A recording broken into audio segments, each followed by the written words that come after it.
Sir நேற்று வந்து ஜனநாயகன் அதை பற்றியான நியூஸ் நேற்று வந்தது என்னன்னா அவங்க இப்போது கேஸ்லேருந்து வித்ட்ரா ஆயிருக்காங்க, ரிவைசிங் கமிட்டிக்கு போயிருக்காங்க அப்படின்னு. படம் நம்ம சென்சார் சப்மிட் பண்ணும்போது எக்ஸாம் கமிட்டின்னு ஃபஸ்ட்டு அதில் ஆர்ஓ உட்காருவார்.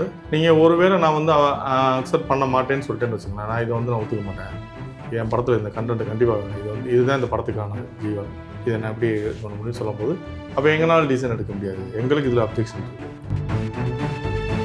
டிசம்பர் 22 படம் பார்த்துட்டு கூப்பிட்டு பேசி கட் லிஸ்ட் கொடுத்துட்டாங்க. கட் லிஸ்ட்டு மறுநாளே வந்துருச்சு.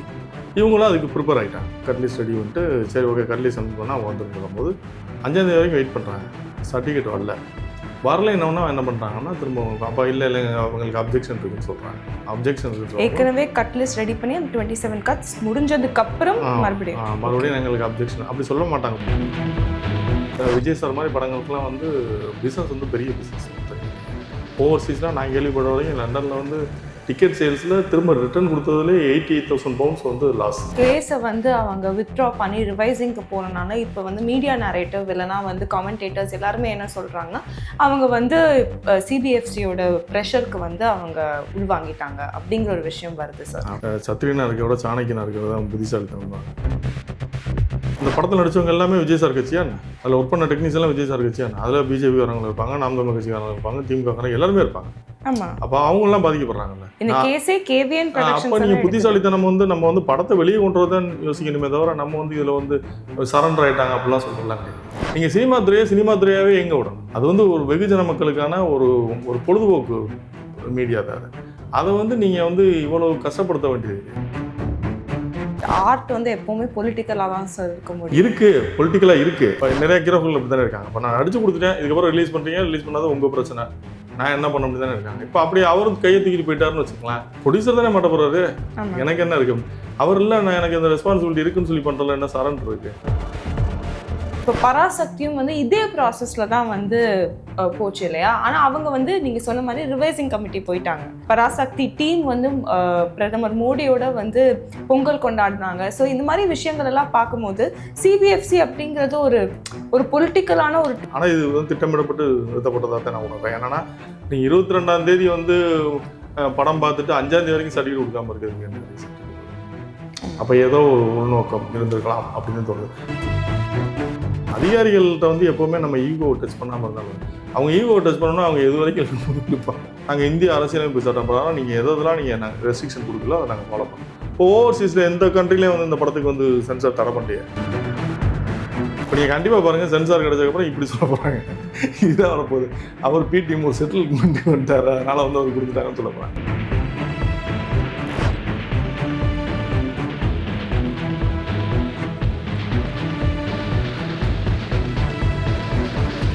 வணக்கம் சார். வணக்கம் சார். நேற்று ஜனநாயகன் அதை பற்றியான நியூஸ் நேற்று வந்தது என்னன்னா அவங்க இப்போது கேஸ்லேருந்து வித்ட்ரா ஆயிருக்காங்க, ரிவைசிங் கமிட்டிக்கு போயிருக்காங்க அப்படின்னு. நீங்கள் ஒரு ப்ரொடியூசர் இல்லையா சார், அண்ட் நிறைய படம் ப்ரொடியூஸ் பண்ணியிருக்கீங்க, நீங்களுமே அந்த சிபிஎஃப்சியில் ஒரு மெம்பராக இருந்திருக்கீங்க சார். இப்போ அவங்க இந்த ரிவைசிங் கமிட்டி எதுக்கு போயிருக்கிறாங்க, why didn't they do this before அப்படிங்கிற ஒரு கேள்வி வருது சார். இதுக்கான பதில் என்னது? இல்லை, பொதுவாக நம்ம படம் நம்ம சென்சார் சப்மிட் பண்ணும்போது எக்ஸாம் கமிட்டின்னு ஃபஸ்ட்டு அதில் ஆர்ஓ உட்காருவார். ஆர்ஓவோடு சேர்ந்து ஒரு 4 பேர் மெம்பர் உட்காருவாங்க, 2 லேடி 2 ஜென்ட்ஸ் அந்த மாதிரி உட்காருவாங்க. ஸோ எக்ஸாம் கமிட்டியில் படம் பார்த்துட்டு அவங்க கட் லிஸ்ட் கொடுப்பாங்க. ஓகே, டிஸ்கஸ் பண்ணி முதல்ல அவங்களுக்குள்ள ஒரு மீட்டிங் நடக்கும், பேனல் மீட்டிங். அவங்களுக்கு எக்ஸாம் கமிட்டிக்குள்ள ஒரு மீட்டிங் நடக்கும். மீட்டிங் முடிஞ்சோன்னா ப்ரொடியூசர்ஸை கூப்பிட்டாங்க. ப்ரொடியூசர்ஸை கூப்பிட்டு இதுதான் எங்களுக்கு அப்ஜெக்ஷன் அப்படின்னா, அப்போ அதை நம்ம ஒத்துக்கிறோமா ஒத்துக்கலைன்னு பார்ப்பாங்க. நம்ம ஒத்துக்கிட்டோம்னா இல்லை சிலதை நம்ம ஆர்கியூ பண்ணுவோம், இல்லை சார் இது இப்படி இதுக்காக வச்சேன் அதுக்காக. அது ஒருவேளை ஆர்ஓ அதில் காம்ப்ரமைஸ் ஆகிட்டாருன்னா, நம்ம சொல்கிறது அவர் கன்வீனியன்ஸ் ஆகிடுச்சுன்னா ஓகே பரவாயில்ல அதை பண்ணிக்கிறாங்க. கன்வீன்ஸ் ஆகல, இல்லை சார் இது எடுத்தாகணும் அப்படின்னு சொன்னாங்கன்னா இது தேவையில்லை இது அப்படின்னு அவங்க விளக்கம் கொடுப்பாங்க. இப்படி இருந்தால் இது பிரச்சனையாகும் அப்படின்ற மாதிரி சொன்னாங்கன்னா ஒத்துக்கிட்டோம்னா ஓகே, ஏதாவது ஒத்துக்கிட்டோம்னா நோட் பண்ணி கொடுத்துட்டு திரும்ப என்ன பண்ணுவாங்கன்னா ஒரு நாள் பொறுத்து அவங்க கட் லிஸ்ட் அனுப்புவாங்க. கட் லிஸ்ட் வந்ததுக்கப்புறம் கட் லிஸ்ட்டு நம்ம திரும்ப நம்ம கட் பண்ணி அதை ரீசப்மிட் பண்ணோம். ரீசப்மிட் பண்ணோம்னா அவங்க நமக்கு சென்சார் சர்டிஃபிகேட் இஷ்யூ பண்ணுவாங்க. அது பாம்பேலேருந்து வரும். இதுதான் ப்ரொசீஜர். ரிவைசிங்கிறது என்னென்னா நீங்கள் ஒருவேளை நான் அக்செப்ட் பண்ண மாட்டேன்னு சொல்லிட்டேன்னு வச்சுக்கோங்களேன், நான் இதை நான் ஒத்துக்க மாட்டேன், என் படத்தில் இந்த கண்டென்ட் கண்டிப்பாக வேணும், இதுதான் இந்த படத்துக்கான ஜீவன், இதை நான் எப்படி பண்ண முடியும்னு சொல்லும்போது அப்போ எங்களால் டிசிஷன் எடுக்க முடியாது, எங்களுக்கு இதில் அப்ஜெக்ஷன் இருக்குது, ஓகே வேணா மேல் கமிட்டி போங்க, ரிவைசிங் கமிட்டி போங்கன்னா அங்கே அனுப்புவாங்க. இதே ரிவைசிங்கோட ஃபார்மேட்டு. அங்கே எப்படி இருப்பாங்கன்னா அங்கே ஒரு 12 மெம்பர் இருப்பாங்க. மேக்ஸிமம் ஒரு 9 மெம்பர் இருந்தால் கூட ஓகே தான். அப்படி இருந்தால் கூட அலோவ் பண்ணுவாங்க. அந்த 12 பேரையும் ஆர்கனைஸ் பண்ணி ஒரு ஒரு கமிட்டி தலைவர் இருப்பாங்க. இப்போ நம்ம வந்து தமிழ்நாட்டில் வந்து முன்னாடி வந்து கௌதம் மேடம் இருந்தாங்க.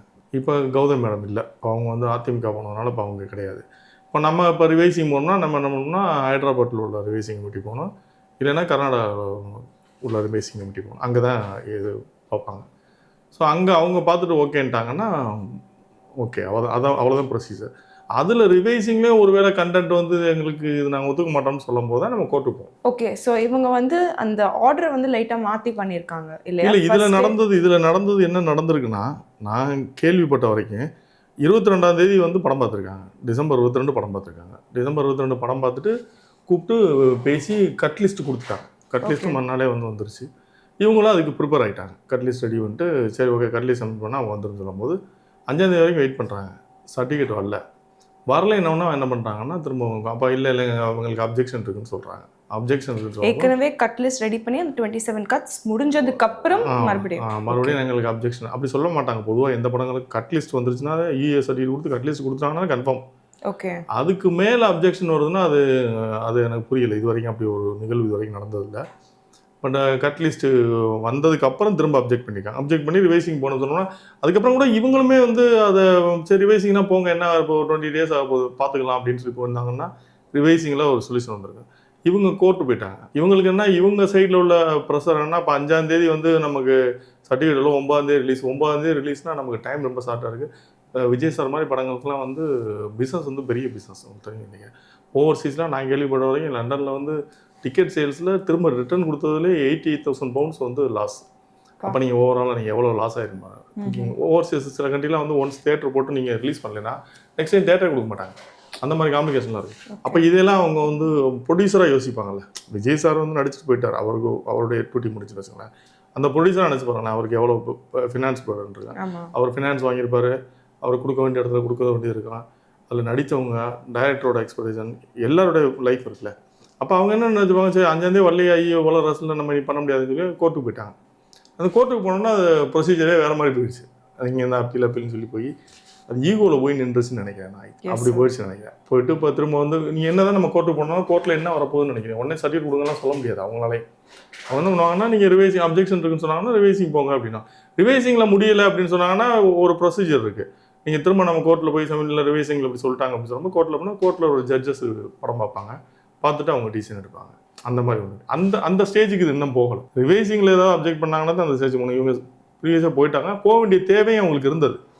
ரொம்ப நாள் குறுகிய நாளாக இருந்ததுனால வேறு வழி இல்லாமல் போக வேண்டியதாகிடுச்சு. சார் இப்போ வந்து இந்த கேஸை வந்து அவங்க வித்ட்ரா பண்ணி ரிவைசிங்க்கு போனனால இப்போ வந்து மீடியா நரேட்டிவ் இல்லைனா வந்து கமெண்டேட்டர்ஸ் எல்லாருமே என்ன சொல்கிறாங்கன்னா அவங்க வந்து சிபிஎஃப்சியோட ப்ரெஷருக்கு வந்து அவங்க உள்வாங்கிட்டாங்க அப்படிங்கிற ஒரு விஷயம் வருது சார். அப்படிலாம் சொல்ல முடியாது. அதாவது வந்து சத்திரியனாக இருக்கிறத விட சாணக்கியனாக இருக்கிறத தான் புத்திசாலித்தனம்பாங்க. நீங்கள் நம்ம மோதிடுறதுனால என்ன, இப்போ விஜய் சார் ஃபைட் பண்ணிகிட்டு இருக்காருன்னு வச்சுக்கோங்களேன், யார் பாதிக்கப்படுவா? அந்த ப்ரொடியூசர் பாதிக்கப்படுவார். அது ஃபினான்ஸ் அதில் நடித்தவங்க நடிப்பு, அந்த இயக்குனர் வினோத் அவர் எந்த அரசியல் ஜாயத்தில் இருக்கார்? இப்போ நீங்கள் விஜய் சார் ஒரு கட்சி வச்சுருக்காரு, அவர் ஃபைட் பண்ணலாம். அவர் இந்த படத்தில் நடித்தவங்க எல்லாமே விஜய் சார் கட்சியா என்ன? அதில் ஒர்க் பண்ண டெக்னீஷியன்லாம் விஜய் சார் கட்சியா என்ன? அதில் பிஜேபி வரவங்க இருப்பாங்க, நாம் தமிழ் கட்சிக்காரங்க இருப்பாங்க, திமுக எல்லாருமே இருப்பாங்க. அப்போ அவங்களாம் பாதிக்கப்படுறாங்கல்ல. அப்போ நீங்கள் புத்திசாலித்தனம் நம்ம வந்து படத்தை வெளியே கொண்டு வரதான் யோசிக்கணுமே தவிர நம்ம வந்து இதில் வந்து சரண்டர் ஆகிட்டாங்க அப்படிலாம் சொல்கிறதுலாம் கிடையாது. இது இத்தனை பேரோட லைஃப் இருக்குது. இதில் என்ன சரண்டரில் என்ன இருக்குது? ஒரு படம் மாட்டியிருக்கு, அது வெளியே வர்றதுக்கான ரூல் வந்து இப்போ கோர்ட்டில் போனால் கோர்ட்டில் வந்து திரும்ப அந்த ப்ரொசீஜர் இழுக்கும்னு தெரியும். திரும்ப வந்தாலும் திரும்ப 20 days ஆகும். இவங்க நீங்கள் திரும்ப ரிவைசிங் அனுப்புங்கன்னு சொல்லி தான் சொல்ல போகிறாங்க கோர்ட்டில். அப்படி சொன்னாலும் திரும்ப வந்து 20 days ஆகும். அதுக்கு அங்கே நிப்பாட்டிட்டு பரவாயில்ல இங்கே போகலான்னு போகிறதுல என்ன தப்பு இருக்குது? அதில் என்ன சரண்டர் இருக்குது? அந்த ப்ரொசீஜர்லானே போகிறாங்க அவங்க. சார் இப்போது இந்த ரிவைசிங் கமிட்டியுமே வந்து சிபிஎஃப்சியோடைய பார்ட் தான். இப்போ தமிழக முதலமைச்சர் மு க ஸ்டாலினே வந்து சொல்லியிருந்தாரு, பராசக்தி வந்து ரிலீஸ் ஆன கொஞ்ச நேரத்திலே வந்து அவரும் ட்வீட் போட்டிருந்தாரு, சிபிஎஃப்சி ஐடி இதெல்லாமே வந்து மத்திய அரசோடைய அவங்களோட கண்ட்ரோலில் தான் இருக்குது அப்படின்னு. இப்போ இந்த ரிவைசிங் கமிட்டியும் சிபிஎஃப்சியோட ஒரு பார்ட் தானே. ஸோ இங்கே போனால் மத்திய அரசோட கண்ட்ரோலில் தான் இருக்குன்றதுலாம் எல்லாரும் தெரிஞ்சது தான். இது மாநில அரசு மட்டும் என்ன சரியாக பண்ணுறாங்கன்றீங்க? மாநில அரசும் பிடிக்காதவங்க படியாக வந்துச்சாங்க. இப்போ விருது வழங்குறாங்க. விருது வழங்குறதுல என்ன ஒன்று எல்லாம் சரியாக கொடுத்துட்டாங்களாமா எல்லாருக்கும். அவங்க கட்சிக்காரங்க அவங்க விருப்பப்பட்டவங்களுக்கு அவங்க கொடுக்குறாங்க, விருது கொடுக்குறாங்க. அது மாதிரி தான் சென்ட்ரல் கவர்மெண்ட் அவங்களுக்கு. நான் என்ன சொல்கிறேன்னா, நீங்கள் மாநில அரசாக இருந்தாலும் மத்திய அரசாக இருந்தாலும் நீங்கள் சினிமாவை வந்து நீங்கள் வந்து மாற்றந்தாய் மனப்பான்மையில் பார்க்கக்கூடாது. அதில் இருக்க கலைஞர்கள் வந்து அவங்க வந்து சினிமா பண்ணுறாங்க. நீங்கள் வந்து எல்லோரும் இப்போ எனக்கு வந்து இப்போ நான் வந்து ஒரு தமிழ் தேசிய ஆதரவாளர் இருக்கேன், இப்போ நாம் கட்சி ஆதரவாளர் இருக்கேன்றதுக்காக எனக்கு சிஎம் வேற ஆள் கிடையாதுல்ல. எனக்கும் முக ஸ்டாலின் சிஎம். எனக்கு தனியாக நான் ஒரு கட்சியில் இருக்கின்றாங்க. எங்கள் தலைவர் வந்து இப்போ விஜய் சார் கட்சியில் இருக்கவங்க ஒருத்தருக்கான விஜய் சார் அவருக்கு தனியாக சிஎம் இருக்க முடியும். தமிழ்நாட்டுக்கு ஒரு சிஎம் தான். இப்போ எங்களுக்கும் அவர் தான் சிஎம். அப்போ அவங்க நடுநிலையோட நடக்கணும். அதே மாதிரி மத்திய அரசு அப்படி தான் நினைக்கணும். எங்களுக்கு ஒரு பிரைம் மினிஸ்டர் தானே. நீங்கள் வேறு பிரைம் மினிஸ்டர், நான் ஒரு பிரைம் மினிஸ்டருக்கு, அவர் ஒரு இந்தியாவுக்கு ஒரு பிரைம் மினிஸ்டர் தான். அவர் எல்லாருக்குமானவர். ஓட்டு போட்டாங்களோ போடலையோ எல்லாரும் இந்திய நாட்டு மக்கள். இங்கே உள்ளவங்க எல்லாம் தமிழ்நாட்டு மக்கள். அப்படி நினைக்கணும் அரசாங்கம். அப்படி நினைக்கிறேன். இவங்க அவங்கள சொல்கிறது, அவங்க உங்களுக்கு வர சொல்கிறது, என்ன அப்படி தான் இருக்கீங்க நீங்கள் மட்டும். நீங்களும் பழி வாங்கதான் செய்கிறீங்க சில விஷயங்களில். அவங்களும் அதை செய்கிறாங்க. ரெண்டு பேருமே அதை செய்யக்கூடாதுன்றது. நான் இவங்க பண்ணுறது மட்டும் சரி, அவங்க பண்ணுறது தப்பு, அவங்க பண்ணுறது ரெண்டு பேருமே அதை பண்ணக்கூடாதுன்னு சரி. எந்த அரசாக இருந்தாலும் சரி, நீங்கள் சினிமா துறையாகவே எங்கே விடணும். அது வந்து ஒரு வெகுஜன மக்களுக்கான ஒரு பொழுதுபோக்கு மீடியா தான். அதை வந்து நீங்கள் வந்து இவ்வளோ கஷ்டப்படுத்த வேண்டியது கிடையாது. எல்லாரையும் சிரிக்க வச்சுட்டு அந்த தயாரிப்பாளர் அந்த டைரக்டர் போய் இப்போ தனியாக போய் அழுக முடியுமா? எல்லாத்தையும் சந்தோஷப்படுத்திட்டு போய் அழுக முடியுமா? இப்போ எவ்வளோ பொருளாதார இழப்பு வந்திருக்கும்? யார் கொடுக்க போகிறாங்க சார்? நீங்கள் இப்படி சொல்கிறீங்க, பட் ஆர்ட் வந்து எப்போவுமே பொலிட்டிக்கலாக தான் சார் இருக்க முடியும். இருக்குது, பொலிட்டிக்கலாக இருக்குது. அது காரணம் நீங்கள் தான் இப்படி உருவாக்கி வரீங்க. இப்போ ஒவ்வொருத்தரையும் இப்போ டியூன் பண்ணும்போது அவங்க வர வேண்டிய தேவை வருது. ரஜினி சார் எந்த இடத்துல வந்து அரசியலுக்கு வரணும்னு யோசிச்சார்? அவரை நீங்கள் நெருக்கடி கொடுக்கும்போது அவர் வரணும்னு யோசிக்கிறாரு. விஜய் சாரை நீங்கள் நெருக்கடி கொடுக்கறதுனால தான் அரசியலுக்கு வரணும். நீங்கள் சினிமா விட்டீங்கன்னா அவங்க ஏன் வர போகிறாங்க? அவங்க வரல சம்பாரிச்சுட்டு அவங்க போகிறாங்க. சினிமாவில் சம்பாதிக்க முடியாது, இங்கே பொலிட்டிக்கல் வந்து சம்பாரிச்சுட்டு போகிறாங்க. ஒரு படத்துக்கு 45 அதிகபட்சம் 90 நாள் 100 நாள் தேடி கொடுப்பாங்க. 100 நாளுக்கு வந்து 200 கோடி ரூபா சம்பளம் வாங்குறது வந்து நீங்கள் எதில் கிடைக்கும் உங்களுக்கு? அப்புறம் எதுக்கு அவங்க பொலிட்டிக்கல் வேணும்? அப்போ நீங்கள் அழுத்தம் கொடுக்காம நீங்கள் நடுநிலையாக நீங்கள் அரசாங்கம் நடந்ததுன்னா யாருக்கும் எந்த பிரச்சனையும் கிடையாது. எல்லாருக்கும் ஏன் அரசியல் ஆசை வரப்போகுது? அவங்கவுங்க வேலையை அவங்கவுங்க சரியாக செஞ்சோம்னா யாருக்கும் அரசியல் ஆசை வராது. இப்போ இது வந்து நீங்கள் ஒரு கைண்ட் ஆஃப் சரண்டர் அப்படின்னு நம்ம பார்க்கலாமா? நெருக்கடி கொடுத்து அப்படிலாம் பார்க்க வேண்டியதில்லை. ஏன்னா ரிவைசிங் கமிட்டியுமே வந்து நம்மளை நம்பி நிற்கிறாங்கன்னு வச்சுங்களேன். இப்போ ஒன்றும் இல்லை, காவேரி இஷ்யூவில் வந்து நமக்கு தண்ணி வரணும், உரிமைக்காக போராடணும். அதில் சில காம்ப்ரமைஸ் பண்ண வேண்டிய தேவை வரும்போது காம்ப்ரமைஸ் பண்ணுறோம். என்னென்னா என் நாட்டு மக்களுடைய தமிழ்நாட்டுடைய தேவை வந்து எனக்கு பூர்த்தி ஆகணும், அவ்வளோதான். அதில் போய் நீங்கள் மல்லுக்கடி நிற்கிறனால ஒன்றும் ஆக போகிறதில்ல இல்லையா? அது மாதிரி வந்து சினிமான்றது வந்து எல்லாருக்கும் பண்ணது. இப்போ விஜய் சாரோட தனிப்பட்ட ஈகோக்காக மொட்டை படத்தை அந்த படத்தோட டைரக்டர் என்ன பாவம் பண்ணார், அந்த ப்ரொடியூசர் என்ன பாவம் பண்ணார். அப்போ விஜய் சாரோட தனிப்பட்ட இதுக்காக பண்ண முடியாது இல்லையா? அப்போ விஜய் சார் எடுத்த முடிவு சரிதான். நீங்கள் எனக்காக வந்து என்னுடைய பொலிட்டிக்கல் இதுக்காக வந்து நான் உங்களை கூட பழி வாங்க முடியாது. பரவாயில்ல, இறங்கி போனால் கூட என்ன தப்பு இருக்குன்றேன். என்னை சுற்றி இருக்கவங்களுக்காக தானே பண்ணேன், இறங்கி போனேன். அவருக்காக பர்சனலாக இறங்கி போகல. அவருக்கு என்ன இருக்குது? அவருக்கு சம்பளம் வந்துருச்சுல, அவர் பிரச்சனை முடிஞ்சிருச்சு. இப்போ அவர் எனக்கு தெரியாது சொல்லி கை தூக்கிட்டு போயிடலாம்ல. இப்போ நிறைய ஹீரோக்கள் அப்படி தானே இருக்காங்க. இப்போ நான் அடிச்சு கொடுத்துட்டேன், இதுக்கப்புறம் ரிலீஸ் பண்ணுறீங்க, ரிலீஸ் பண்ணாத உங்கள் பிரச்சனை, நான் என்ன பண்ண முடியும் தானே இருக்காங்க. இப்போ அப்படியே அவரும் கையை தூக்கிட்டு போயிட்டாருன்னு வச்சுக்கலாம், ப்ரொடியூசர் தானே மாட்ட போகிறாரு. எனக்கு என்ன இருக்கு? அவர் இல்லை, நான் எனக்கு இந்த ரெஸ்பான்சிபிலிட்டி இருக்குன்னு சொல்லி பண்ணுறதுல என்ன சரண்டர் இருக்குது? சும்மா இப்படி போனால் அப்படி சரண்டர்னுவாங்க. நீங்கள் இந்த பக்கம் வந்து சென்சார் கிடச்சிருச்சுன்னா என்ன சொல்லுவாங்கன்னா பிஜேபியோட பிடிம்னுவாங்க. இது எப்படி சொன்னாலும் சொல்லுவாங்க. பேசுகிற வாய் பேசிக்கிட்டு தான் இருக்காங்க. பதில் சொல்லி விமர்சனம் பண்ணிகிட்டே இருந்தோம்னா சொல்லிகிட்டே இருக்கலாம். இப்போ நீங்கள் கண்டிப்பாக பாருங்கள், சென்சார் கிடச்சதுக்கப்புறம் இப்படி சொல்ல போகிறாங்க. இதுதான் வரப்போகுது. அவர் பிடிஎம் ஒரு செட்டில்மெண்ட் வந்துட்டார், அதனால் வந்து அவர் கொடுத்துட்டாங்கன்னு சொல்ல போகிறாங்க. இது எப்படி இருந்தாலும் சொல்லத்தான் போகிறாங்க. இல்லை சார், ஏன்னா இப்போ பராசக்தியும் வந்து இதே ப்ராசஸில் தான் வந்து போச்சு இல்லையா? ஆனால் அவங்க வந்து நீங்கள் சொன்ன மாதிரி ரிவைசிங் கமிட்டி போயிட்டாங்க. ரிவைசிங் கமிட்டி போய் அவங்களுக்கு சர்டிஃபிகேட் வந்துச்சு. அண்ட் அதே மாதிரி பராசக்தி டீம் வந்து பிரதமர் மோடியோட வந்து பொங்கல் கொண்டாடினாங்க. ஸோ இந்த மாதிரி விஷயங்கள் எல்லாம் பார்க்கும்போது சிபிஎஃப்சி அப்படிங்கிறது ஒரு பொலிட்டிக்கலான ஒரு டூலாக எனக்கு தெரிஞ்ச வரைக்கும் சிஎஃப்சியில் இப்போ இருக்க ஆர்வமும் சரி, இதுக்கு முன்னாடி இந்த லீனா மீனாட்சின்னு சொல்லி ஒருத்தங்க அவங்களும் சரி, அதுக்கு முன்னாடி பக்ரி சாமின்னு ஒருத்தர் அவரும் சரி, ஆர்வங்கள்லாம் வந்து ரொம்ப ஜெனுவனான ஆட்கள். இப்போ நீங்கள் என்னோட படங்கள் கூட போச்சு. இப்போ இருக்க ஆர்வம் வந்து என்னை கூப்பிட்டு நிறைய கட்ஸ்லாம் சொன்னார், கட்லிஸ்ட்லாம் கொடுத்தாரு. சொல்லும்போது அவர் என்ன சொல்லுவார்னா, நம்மளை கன்வின்ஸ் பண்ணுவார். நம்மளை விட இதை வந்து இப்போ நம்மளை அதை சமாதானப்படுத்துறதுக்கு என்னென்ன முயற்சி இல்லை இது வேணாம் செய்யுது இது இருந்தால் தானே அப்படின்ற மாதிரி சொல்லி நம்மளை கன்வின்ஸ் பண்ணி பண்ணுவார். பட் நமக்கு முரணா பண்ணுவார், ஒரு இதாக நமக்கு அகெயின்ஸ்ட் நடந்துப்பாருலாம் எனக்கு தெரியல. இது அதை தாண்டி இது எங்கே எப்படி நடந்துச்சுன்றது எனக்கு ஆச்சரியமாக தான் இருக்குது. ஆனால் இது வந்து திட்டமிடப்பட்டு நிறுத்தப்பட்டதாக தான் நான் உணர்றேன். என்னன்னா நீங்கள் 22ஆம் தேதி வந்து படம் பார்த்துட்டு 5ஆம் தேதி வரைக்கும் சர்டிஃபிகேட் கொடுக்காம இருக்கிறதுக்கு என்ன ரீசன் இருக்க போகுது? அப்போ ஏதோ ஒரு உள்நோக்கம் இருந்திருக்கலாம் அப்படின்னு தோணுது. அது இது சம்மந்தப்பட்டவங்க தான் சொல்லணும். ஏன்னா வந்து இப்போ அந்த தயாரிப்பாளர் வெளியில் வந்து சொல்லணும், இல்லைன்னா அது சம்மந்தப்பட்டவங்க வந்து நாங்கள் இதுதான் கொடுத்தோம் இதுதான் நடந்துச்சுன்னு சொல்லும் போது அந்த உண்மை தெரியும். இப்போ நீங்கள் நம்ம எல்லாம் பேசிக்கிறதெல்லாம் வந்து நம்ம காது வழி கேட்ட செய்தி இல்லை, செய்வழி செய்தி கேட்ட செய்தி தான். இது வந்து எவ்வளோ உண்மை இருக்கு எவ்வளோ பொய் இருக்குன்னு யாருக்கும் தெரியாது. நான் சொல்கிறது எனக்கு உண்மைன்னு தோணும், நீங்கள் சொல்கிறது உங்களுக்கு உண்மை. அவங்க சம்மந்தப்பட்டவங்க வந்து வெளியில் பேசும்போது மட்டும்தான் அது என்ன நடந்தது தெரியும். நம்ம பார்வையில் பார்க்கும்போது இவ்வளோ நாள் ஆகாதுன்னு தோணுது. ரெண்டாவது நீங்கள் பராசக்தி நீங்கள் கேட்டது மாதிரி அவங்க ரிவேசிங் போனது புத்திசாலித்தனமாக முடிவு எடுத்துட்டாங்கன்னு எனக்கு தோணுது. என்னன்னா வந்து கோர்ட்டுக்கு போயிருந்தாங்கன்னா அவங்களுக்கு இந்த நிலைமை தான் வந்திருக்கான். ஓகே, இப்போ நம்ம வெளியில இருந்து நம்ம என்ன சொல்லுவோம், அவங்க செட்டில்மெண்ட்டுக்கு போயிட்டாங்க போல அப்படின்னு நினைப்போம். அது இருக்கா இல்லையான்லாம் நமக்கு தெரியாது. ஆனால் நான் என்ன நினைக்கிறேன்னா ரிவைசிங் போகிறோம், ரிவைசிங்கில் எத்தனை நாள் ஆகிட போகுது? அவங்க என்ன பண்ணியிருப்பாங்க, ரிவைசிங் கமிட்டி போட்டு ஆளை உடனே அந்த ரிவைசிங் கமிட்டிக்கு ஆர்கனைஸ் பண்ண சொல்லி அந்த லாபி பண்ணியிருப்பாங்க. பண்ணி உடனே இப்போ 20 நாளில் நடக்கிறத ஒரு 5-6 நாளில் முடிகிற மாதிரி ஒரு வேலையை பண்ணியிருப்பாங்க. பொதுவாக என்னை பொறுத்தவரை நான் என்ன சொல்றேன்னா, அதிகாரிகளோட ஈகோவை நம்ம டச் பண்ணாமல் இருக்கிறது நல்லது நினைக்கிறேன். பொலிட்டிக்கல் அரசியல்வாதிகளை விடுங்க, அதிகாரிகள்கிட்ட வந்து எப்போவுமே நம்ம ஈகோவை டச் பண்ணாமல் இருந்தாலும் அவங்க ஈகோவை டச் பண்ணணும்னா அவங்க எது வரைக்கும் இருப்பாங்க. எந்த அதிகாரியாக இருந்தாலும் சரி, நம்ம அதிகாரிகளோட ஈகோவை டச் பண்ணும்போது என்னால் முடிஞ்ச அளவுக்கு நான் என்ன பண்ண முடியுமோ பண்ணி காட்டுறேன் பாரு, என்னுடைய பவரை நான் காட்டுறேன், நீ என்ன வேணாலும் பண்ணிக்கிறேன், அப்படி தான் நடக்கும். எனக்கு அப்படி நடந்திருக்குமோ அப்படி தான் எனக்கு தோணுது. இப்போ இந்த ரிவைசிங் கமிட்டி இந்த ப்ராசஸ் வந்து எப்படி சார் நடக்கும்? ஒன்று அந்த ப்ராசஸிங் வந்து இப்போ நீங்கள் இப்போ இன்னைக்கு கோர்ட் கேஸ் வந்து இவங்க விட்ரா பண்ணியிருக்காங்க. ஆமாம், விட்ரா பண்ணாங்கன்னா இப்போ நீ விட்ரா பண்ணிட்டேன்ற தகவல் வந்து அவங்க நோட்டிஃபிகேஷன் போகும். போனதுக்கப்புறம் அவங்க வந்து கமிட்டி வந்து ஃபிக்ஸ் பண்ணுவாங்க. அது அவங்க ஆர்ஓ வந்து கமிட்டி ஃபிக்ஸ் பண்ணுவாங்க. கமிட்டி வந்து 12 பேர் ஃபிக்ஸ் பண்ணணும். 12 பேர் கிடைக்கலாம் கூட ஒரு 9 பேர் அந்த அவைலபிள் இருந்தாங்கன்னா கூட பண்ணிடுவாங்க. அதுக்கு அவங்க 20 நாள் மேக்ஸிமம் டைம் எடுப்பாங்க. அது 4 நாளில் கூட முடியும், 2 நாளில் கூட முடியல, சொல்ல முடியாது. இப்போ இந்த வாரத்திலேயே கூட முடிஞ்சு வந்தாலும் வரலாம். 20 நாள் டைம் எடுத்துப்பாங்க அவங்க அவைலபிலிட்டியை பொறுத்து. அது யாருக்கு அனுப்புகிறாங்க, ஜீவிதா மேடமுக்கு போகுதா இல்லை இங்கே கர்நாடகாவில் இருக்கிற ஒரு டைரக்டர், அவர் பேர் எனக்கு டக்குன்னு போல, அவர் ஒரு டைரக்டர். அவர் இங்கே கர்நாடகாவில் கமிட்டி சேர்மனாக இருக்கார். அங்கே வந்து ஜீவிதா மேடம் 2 பேருமே சினிமா சம்மந்தப்பட்டவங்க. இப்போ ஜீவிதா மேடம்லாம் வந்து ப்ரொடியூசராக அவங்க படம் பண்ணவங்க, அவங்களுக்கு ப்ரொடியூசரோட பெயின் தெரியும். இவரும் இயக்குனராக இருந்தவர், ஒரு இயக்குனர் வந்து ஒரு படம் எடுத்துகிட்டு வெளியே வர்றதுக்காக அவ்வளோ கஷ்டப்படுவான்னு தெரியும்.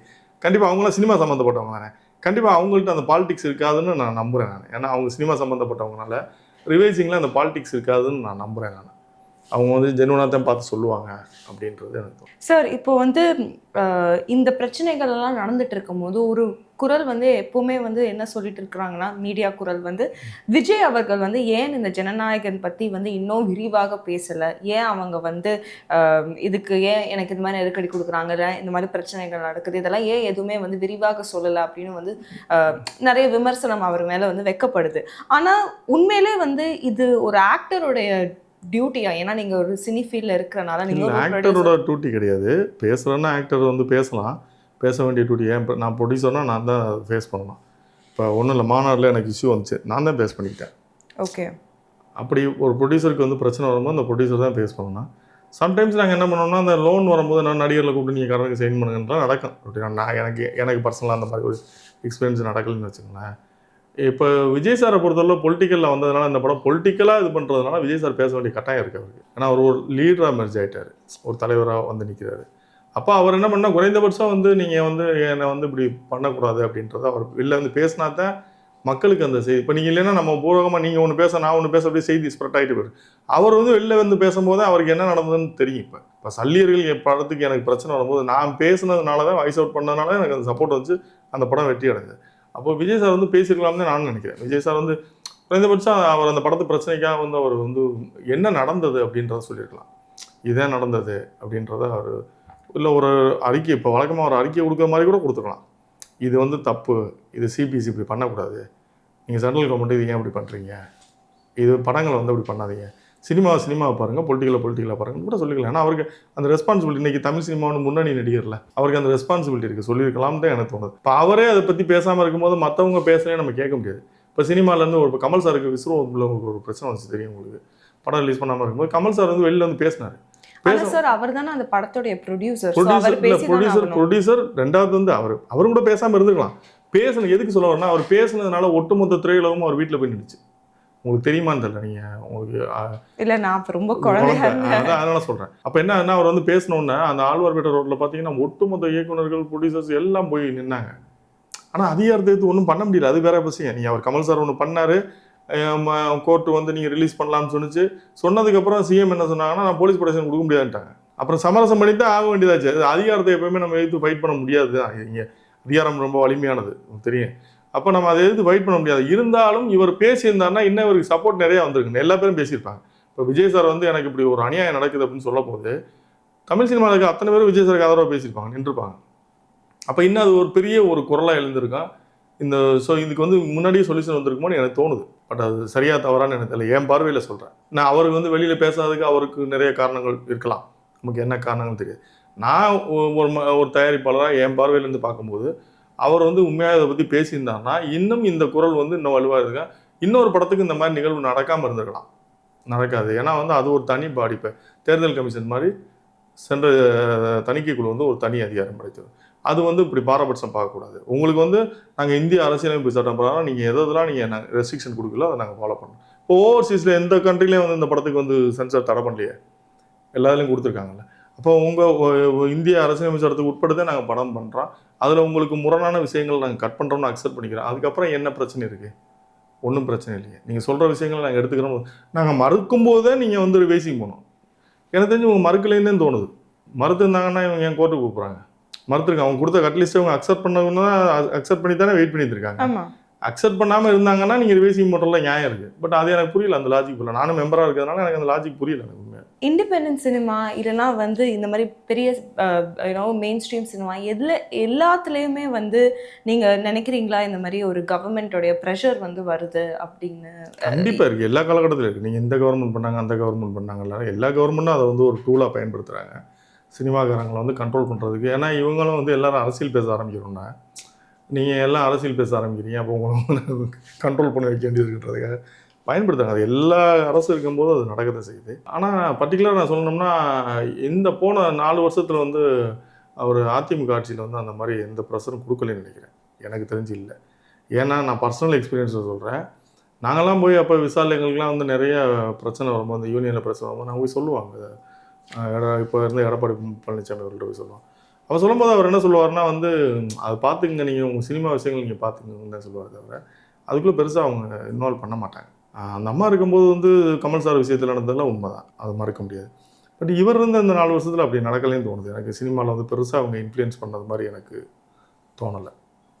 ஒருவேளை எனக்கு தெரியாமல் நடந்துக்க, எனக்கு தெரிந்து இவங்க அந்த 4 வருஷத்தில் பெருசாக இன்ஃப்ளூயன்ஸ் பண்ணல.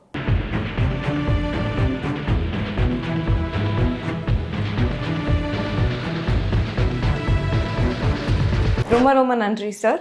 தொடர்ந்து பேசலாம். நன்றி.